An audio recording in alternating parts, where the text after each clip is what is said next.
Ça fait un moment, hein. Et effectivement, ça fait un peu plus de 6 mois maintenant que j'ai disparu des réseaux sociaux. Et YouTube en faisait partie. Dans cette vidéo, je vais tout vous expliquer. La raison de mon absence et le futur de la chaîne YouTube. Donc voilà, ça va être une petite vidéo chill pour mon retour. Mais restez bien jusqu'à la fin pour être certain de ne pas rater des informations importantes. Alors déjà, pourquoi est-ce que j'ai disparu de YouTube? Pour être franc, en ce qui me concerne, mon ascension, je sais pas si je peux dire ça comme ça, sur les réseaux sociaux est allée assez vite. Je suis passé du gars qui faisait du trading pour lui dans son coin à un créateur de contenu totalisant environ 100 000 abonnés sur mes différents réseaux sociaux, ce qui fait que mon quotidien a dû littéralement se transformer presque du jour au lendemain. Il fallait que je sois régulier sur mes publications Instagram, présent quotidiennement sur TikTok, que je publie une vidéo par semaine sur YouTube, que je gère mon canal Telegram, ma liste email, en envoyant également du contenu régulièrement, sans parler de mon devoir envers mes élèves, ceux qui ont investi leur argent dans mes formations, que je dois alors accompagner quotidiennement dans leur parcours en trading. Bref, tout ça à gérer tout seul,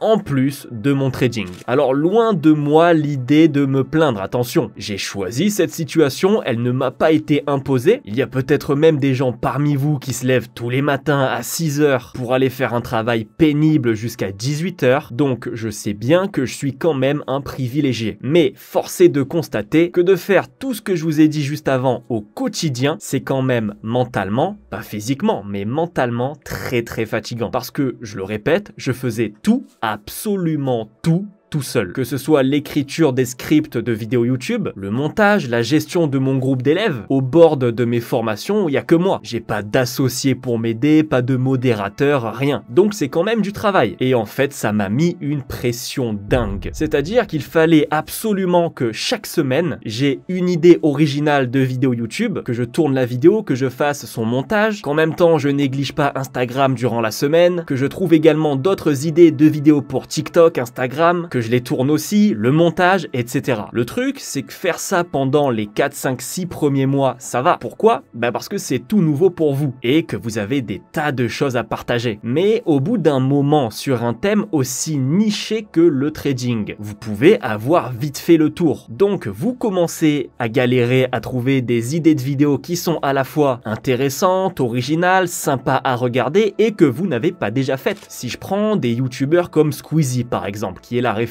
leur potentiel de contenu est quasiment illimité puisque leur seul objectif entre guillemets est de divertir les gens. Ils ne sont pas dans un but éducatif, donc ils peuvent se diversifier à fond. Ils peuvent faire des vidéos gaming, des vidéos réactions, des vidéos avec de grosses productions, des threads, bref, ils ne sont pas du tout limités à un seul thème en particulier. Mais quand on s'appelle French Boy Trader et qu'on a ouvert une chaîne YouTube pour parler de trading, eh bien on est quand même vachement limité en termes de possibilités de contenu. En tout cas, c'est mon avis, peut-être que je peux me tromper. Donc, quand on commence à être à sec niveau idée, on commence à stresser parce que derrière vous, il y a 100 000 personnes qui ont pris la peine de s'abonner, qui partagent des commentaires très souvent de remerciements, alors on n'a pas envie de décevoir ces gens, c'est normal. Ce qui met du coup encore plus la pression quand les idées de contenu se font de plus en plus rares. En ce qui me concerne, j'avais non seulement de moins en moins d'idées, mais en plus, avec tout ce que je devais gérer en même temps,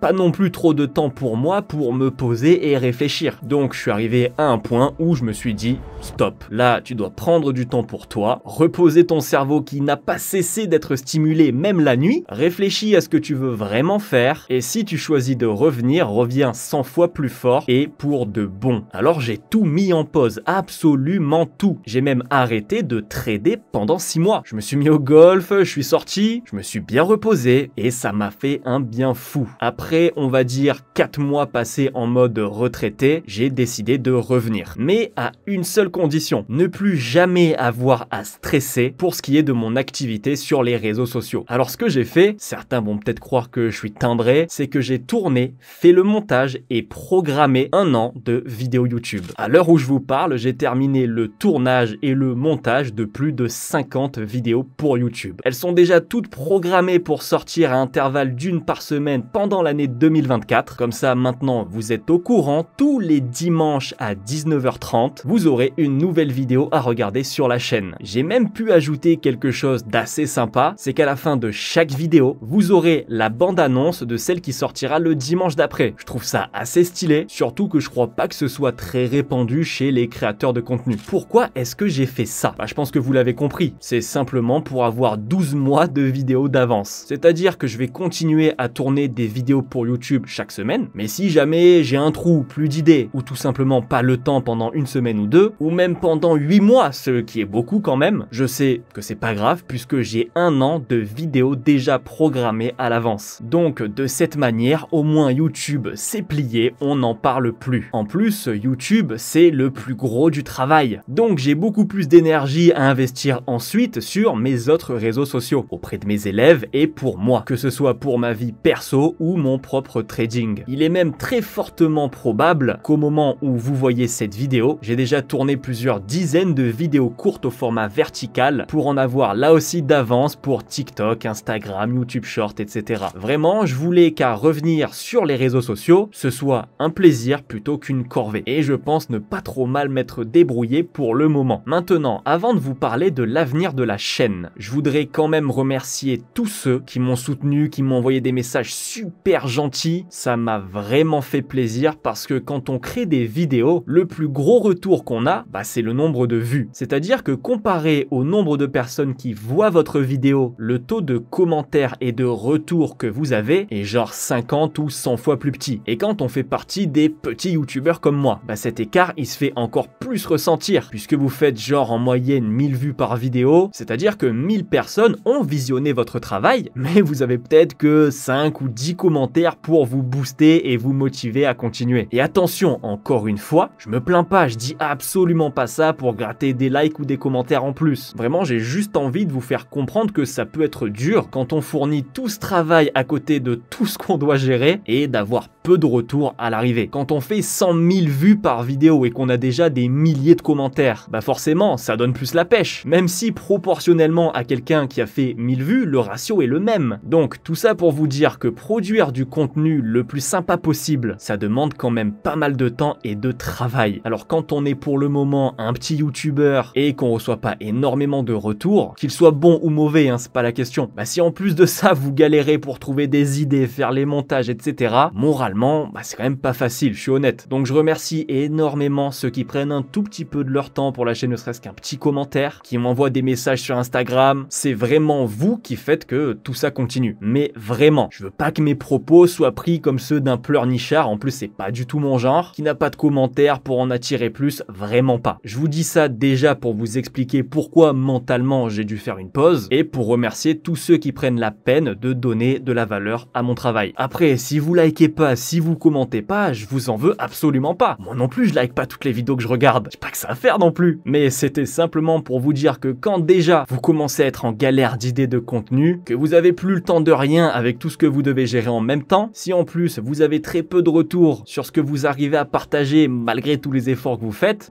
oui, j'avoue, c'est un peu dur, en tout cas pour moi, pour le moral. Mais d'un autre côté, ça pousse à se remettre en question. Parce que oui, s'il n'y a pas beaucoup de commentaires sous vos vidéos, c'est parce que vous n'êtes tout simplement pas très bon. Ce serait trop facile de dire que c'est la faute de ceux qui ne commentent pas. C'est pour ça que je le répète, je n'en veux absolument pas à tous ceux qui ne commentent pas ou qui ne likent pas. Et à aucun moment, j'essaye de gratter plus d'interactions avec cette vidéo. Non, à moi de faire du contenu de meilleure qualité, de faire de meilleurs montages, de susciter l'intérêt, etc. D'ailleurs, vous avez vu, nouvelle caméra, nouvelle qualité, nouveau type de montage, j'espère que ça vous plaît. Donc ça tombe bien, on va parler de l'avenir de la chaîne YouTube. J'ai décidé d'élargir mon champ d'action, c'est-à-dire de ne plus me limiter uniquement au trading pur et dur, qui plus est axé sur l'analyse technique la plupart du temps. À partir de maintenant, vous retrouverez sur cette chaîne des vidéos trading, évidemment comme depuis toujours, ça restera la base, mais aussi des vidéos motivation, des vidéos sur le business en ligne, puisque j'en ai moi-même un qui tourne très bien, autant partager également de la valeur à ce sujet. Des vidéos sur l'entrepreneuriat, enfin bref, sur plein de thèmes plus ou moins liés au trading, avec quand même pour gros point commun, le fric. Par contre, j'ai décidé de ne plus partager mes vidéos d'analyse hebdomadaire sur YouTube, comme c'est un contenu qui est quand même en grande partie consommé par mes abonnés les les plus fidèles et que c'est pas tellement le genre de contenu qui fait découvrir la chaîne YouTube, j'ai pris la décision de plutôt faire ça en live tous les mercredis à 20 h. Le live sera diffusé sur Twitch, mais également en même temps sur YouTube Live. Je serai également en live TikTok, et si je vois que le streaming ça me plaît bien et que ça marche plutôt pas mal, eh bien pourquoi pas faire aussi en même temps le live sur Kick. Parce que oui, on peut faire du multi-streaming sur plein de plateformes en même temps. Comme ça, la chaîne YouTube respirera un petit peu plus l'originalité et le contenu inédit, plutôt que d'avoir chaque année 50 fois la même miniature à côté d'autres vidéos et le même sujet entre chaque vraie nouvelle vidéo. En plus de ça, ça fait un moment que je voulais me lancer dans des lives, donc c'est parfait. D'ailleurs, tous les liens de mes plateformes de streaming, donc il y en a deux, en vrai il y a Twitch et Kick, sont dans la description. Foncez vous abonner, ça va être une dinguerie. J'ai pas trop envie de vous en dire plus pour le moment, mais on va pas faire que des analyses hebdomadaires en live. J'ai pas mal d'autres idées de projets qui ne sont pour le moment que des idées, donc je vais garder le silence, mais ça s'annonce plutôt sympa, croyez-moi. Pour ceux qui se demandent si les analyses seront quand même visionnables, même si vous n'êtes pas présent les mercredis à 20 h en live, la réponse est peut-être. Voilà, je sais pas encore si je laisse cette option valable parce que le but c'est d'avoir le plus de gens sur les lives. Donc je suis encore en train de réfléchir à cette option. D'ailleurs, dites-moi ce que vous en pensez dans les commentaires. Donc voilà, je compte sur vous. Encore une fois, le lien de ma chaîne Twitch et Kick sont en description. Je pense qu'on a fait le tour, hein. Je suis ultra content de pouvoir revenir, qui plus est, sereinement. Je vous ai vraiment tourné des vidéos à très forte valeur, au point même que je suis persuadé que certaines pourraient faire partie d'un programme d'une formation payante. Alors assurez-vous d'être abonné à la chaîne si ce n'est pas encore fait. C'est tout pour moi, on se retrouve dimanche prochain à 19 h 30 pour la première véritable vidéo de 2024. Courte vie mais légendaire comme d'habitude. Ciao.